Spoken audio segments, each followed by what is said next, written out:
Hello student, good morning. Standard 2 subject GK.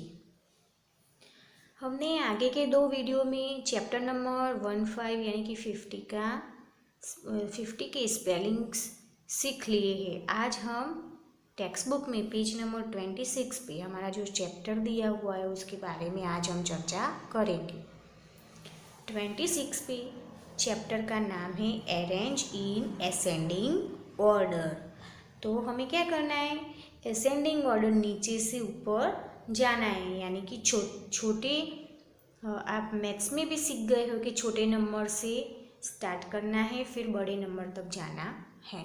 तो यहाँ पे हमें जो स्पेलिंग्स यानी कि वर्ड्स दिए हुए वो वर्ड्स को हमें असेंडिंग ऑर्डर में अरेंज करना है।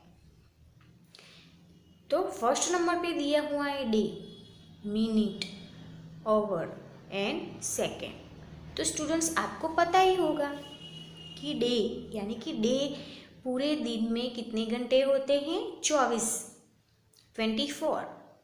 कितने कलाक होते हैं? 24 कलाक होते हैं, तभी पूरा दिन बनता है। और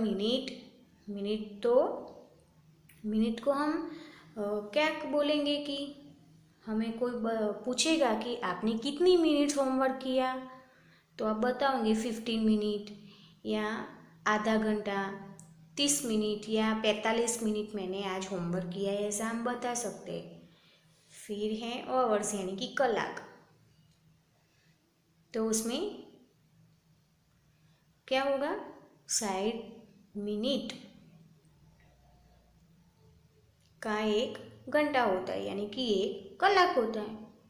तो हम बताते हैं कि मैंने आज 2 कलाक या 3 कलाक स्टडी की है। फिर सेकंड को मैं आपको समझाती हूँ कि सेकंड किसे कहते हैं कि वॉच हो, उसमें कोई आपको पूछे कि कितने बजे तुम मुझे बताओ, तो हम बताते हैं कि 4 o'clock बज के 2 सेकेंड्स हुई या 3 सेकेंड्स हुई। तो सबसे पहले क्या होता है, सेकेंड्स होती है, क्योंकि सेकेंड्स छोटी होती है। सेकेंड के बाद क्या आता है, मिनट आता है। मिनट के बाद आवर आता है यानी कि कलाक बताते हैं।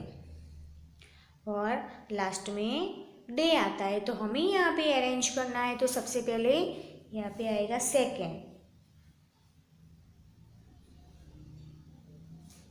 सेकेंड के बाद आएगा मिनट, थर्ड में आवर एंड लास्ट में आएगा डे। स्टूडेंट्स यहाँ पे मैं साथ साथ में आप लोगों को वर्कबुक, ये टेक्स्ट बुक है उसमें मैं फिलअप भी करवाती हूँ, तो आपको घर से ये अपनी टेक्स्ट बुक में फिलअप भी कर देना है। चलिए सेकंड नंबर में है root, seed, leaf and trunk.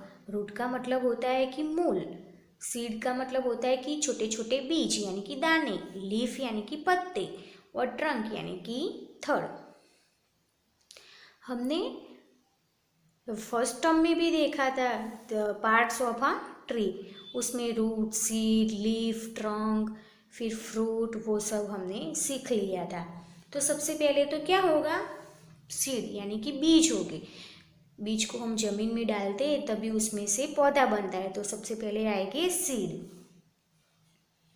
Seed के बाद क्या बनेगा, उसमें से छोटे छोटे मूल निकलेंगे, तो उसे हम बोलेंगे रूट। रूट के बाद क्या बनेगा, वो रूट जमीन में छोटे छोटे निकलते, उसमें से क्या बनता है, ट्रंक यानी कि थड़। और लास्ट में उसमें ट्रंक, वो थड़ होता है, उस पर छोटे छोटे क्या आते हैं, पौधे यानी कि leaf. Seed, root, trunk and leaf. Third number में कर्ड यानी कि दही, घी, बटर यानी कि मक्खन एंड मिल्क यानी कि दूध। तो हमें क्या करना है, सबसे पहले तो हम मिल्क लेते हैं। आपकी मम्मा भी घर पे मिल्क में से कर्ड यानी कि दही बनाती होगी। दही में से क्या बनता है, उसे हम ग्राइंडर करते हैं तो उसमें से बटर निकलता है, और बटर में से क्या बनता है, बटर को हम गरम करते हैं तो उसमें से घी बनता है। तो सबसे पहले यहाँ पे आएगा मिल्क, मिल्क के बाद क्या आएगा? कर्ड, क्योंकि मिल्क को हम जमाते हैं तो वो क्या बन जाता है? कर्ड यानी कि दही, और दही में से बटर, बटर में से क्या बनता है? घी। चलिए 4 नंबर में है cloth, fibre, cotton and race. Cloth का मतलब होता है कि रुई, फाइबर का मतलब होता है कि रेशा, एंड कॉटन जो कपड़े होते हैं वो कपड़े को हम बोलेंगे कॉटन, और ड्रेस जो कपड़े में से सिल के हम बनाते हैं उसे हम बोलेंगे ड्रेस। तो सबसे पहले हमें क्या चाहिए? ड्रेस बनाने के लिए कॉटन चाहिए, रू, कॉटन यानी कि रू, कॉटन होगा तभी उसमें से हम बनाते हैं कपड़ा। पर कॉटन में से बनता है फाइबर, यानी कि छोटे छोटे पतले पतले उसमें से रेसे निकलते हैं। वो रुई में से रेसे निकल रहे, वो रेसे में से क्या बनता है? क्लोथ, कपड़ा बनता है, और कपड़े में से हम बनाते हैं ड्रेस। नंबर 5 पे है फ्लोर यानी कि आटा, ब्रेड यानी कि जो बाजार में मिलती है वो वाली ब्रेड, आप लोग मक्खन लगा के या जाम लगा के खाते होगे वो ब्रेड। फिर है सैंडविच, आपकी मम्मा भी घर पे सैंडविच बनाती होगी, आपने खाई होगी। और लास्ट में है व्हीट यानी कि गेहूँ, जिससे हम गेहूँ की रोटी बनाते हैं और खाते हैं। तो चलिए सैंडविच बनाने के लिए हमें सबसे पहले क्या चाहिए? आटा नहीं, हमें चाहिए गेहूँ।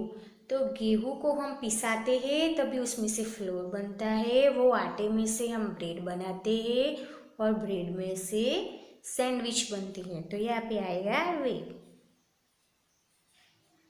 फिर फ्लोर, फिर ब्रेड, और लास्ट में आएगा सैंडविच।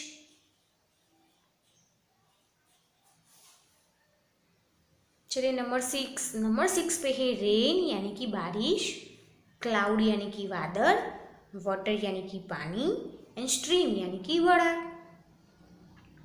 तो बारिश कैसे होती है? आकाश में जब क्लाउड्स निकलते हैं, वो क्लाउड क्या करते हैं? उसमें से रेन होता है, और रेन में से हमें क्या मिलता है? वाटर, और वाटर को जब हम उबालते हैं, गर्म करते हैं, तो उसमें से क्या निकलती है? वरार यानी कि स्ट्रीम। तो हम यहाँ पे लिखते हैं पहले, सबसे पहले क्लाउड, क्लाउड में से रेन होता है, रेन में से क्या मिलता है हमें? Water, and last stream. जब हम वाटर को गर्म करते हैं, उबालते हैं, तो उसमें से स्ट्रीम मिलती है और फिर से क्लाउड बन जाते हैं। वो स्ट्रीम में से क्या बनती है? स्ट्रीम में से क्लाउड बनते हैं, और क्लाउड में से रेन, रेन में से वाटर, और वाटर में से स्ट्रीम।